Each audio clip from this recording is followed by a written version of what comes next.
Where are you from originally? Originally from? Yeah. From Thornton in Arvada. Really? I didn't know that. Yeah. So what like kept you in Colorado? What's kept you here? Well, family, obviously all of my wife's family is in Colorado, and then just the beauty of the state and the people and the culture of Colorado. It's a special place. It is. And how might people know you? Mostly as district attorney, probably for the 4th Judicial District, which is El Paso and Teller counties, obviously. It's the most public thing that I've done in my life. Obviously, I've grown up in the state, and so some people are going to know me from just that. But beyond those tight circles of friends and family, it's going to be the work that I've done as DA. There's been a lot of cases down in the 4th Judicial District. A lot of cases all over the state. For sure. Yeah, but I know where you're going. Yeah. Yeah. That you've prosecuted. Yeah. What are some of these big cases that people might remember that you oversaw? Yeah, the biggest cases that probably bleed out into the rest of the state, obviously, is going to be things like the Penrose Funeral Home case, where we had basically 200 bodies that the funeral home operators allowed to decompose and not be taken care of the way that they should be. That was a big case that we've prosecuted. The biggest, though, would be Club Q, obviously. When you've got somebody that goes in and injures over 20 people and kills 5 people, and it's a hate crime, that garners a lot of international attention, frankly, not just in Colorado. And so it's those types of things. Obviously, that's what DAs do, and police and sheriffs. We clean up the messes that other people create and deal with the tragedy and hold people accountable. You're running as a Republican. Yeah. But I do want to point out that Club Q case, you did come out very quickly and staunchly in protection of the LGBTQ plus community down there. Yeah. Where really does politics come into play in a role like a district attorney? Yeah. It shouldn't. There's never been a case that I've prosecuted where I'm asking either the defendant or the victim, what is their political alignment? I'm not asking that. I don't care about that. Has somebody been hurt? And if so, then I'm going to stand up with them and fight for justice for them, and it doesn't matter where they come from. Every person has inherent human dignity, and that's what I fight for as a prosecutor. I think when we open our ballot, some titles are really self-explanatory. Right. Senate, Congress, right. People know what those are. Right. How would you describe what the role of an attorney general is? Yeah, the role of attorney general is really in that second word. You're general counsel for the state of Colorado. So you have a wide breadth of jurisdiction. You obviously have some oversight over water law, you've got some criminal law, you've got defending the state from different things. You're also being very proactive in making sure that you're protecting the interests of the people of Colorado. So again, it's a huge operation. It's the biggest public law firm in the state of Colorado, and really the chief law enforcement officer for the state of Colorado. You've got a lot to do as Attorney General and a lot of great people to protect. What in your either personal or past professional experience do you believe has prepared you for the role of Attorney General? Well, clearly the first thing I'm going to always point to is the role that I've had as a prosecutor. I've been in prosecution for over 20 years. But what a lot of people don't know actually about me is that, growing up in Colorado, knowing how important water is in Colorado and natural resources, I actually when I went to law school, was planning to do water law and natural resources law. So that was my focus early in my legal career. And then I got an internship in prosecution while I was in law school, and it's been now over 20 years that I've been blessed to do the job of standing up for victims who can't or won't stand up for themselves.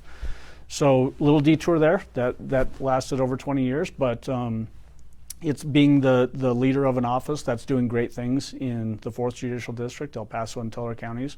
We've got great attorneys, great staff. They really make the office really hum. I get to work with them and lead them and make some really important decisions. But I think that's what has prepared me the most for stepping into the role of Attorney General. I've led a big office. I've served the people of this state, doesn't matter where they come from, and fought for justice for them, and that's what we need in the Attorney General's office. If you're selected to be the Republican candidate. When I'm selected. On the November general election ballot, and voters are deciding between yourself and one of the 4 Democrats that you're in this race against. Yeah. What would be your promise to voters about what you would do as Attorney General? I'm always going to do what's right for this state and for the people that live in this state. That's the number one goal for me as Attorney General. Same thing as DA.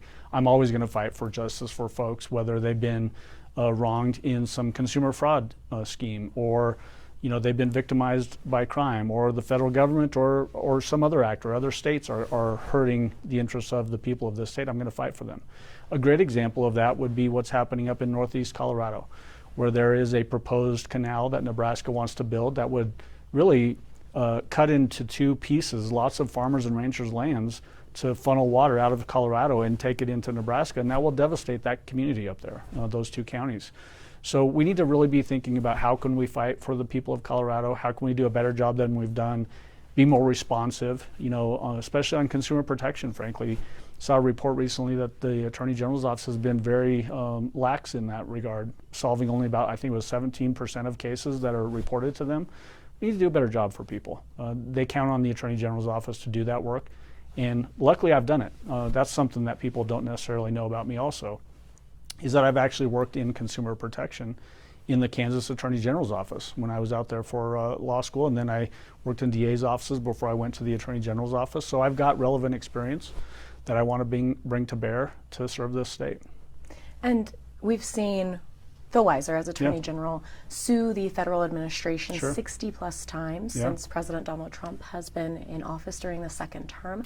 I am curious, and I asked David Wilson about this as well, the other Republican candidate in this race. I'm curious how an Attorney General's office under a Republican Attorney General like you would be, what would that relationship look like with the federal administration? Are there certain lawsuits you believe Weiser has filed that were beneficial to the state and that did actually protect Colorado from what might have been federal overreach? Yeah, the principle that I'm going to apply for that kind of a situation is always looking out for what's best for the people of Colorado. There is a place for the Attorney General's office to stand up and defend the rights of the state against the federal government.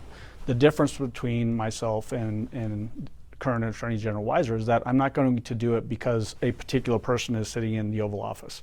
We need to be very conscious about how we're using our resources, make sure that we're fighting actually to help the people of the state and not using lawsuits against the federal government or a particular administration just to advance a political career, which is what I think a lot of these lawsuits have actually done.